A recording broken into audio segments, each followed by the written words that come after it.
Hey everyone, welcome back to Solution Guides. Today let's talk about N8N versus Flowise. Which one is better?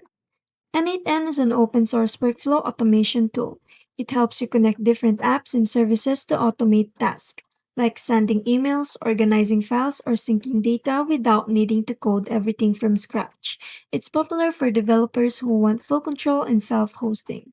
While Flowise is a no-code, low-code visual tool built for creating AI agents workflows. It focuses on making it easy to build, deploy, and manage LLM apps or agent visually. Think of it as drag and drop solution for AI-powered tasks. If your goal is general workflow automation, N8N is a solid and flexible choice. But if you're working specifically with AI agents, LLMs, and want a simpler visual interface, Flowise is better fit. And that's it. If this helped you out, please like and subscribe and I'll see you in the next one. Thank you for watching.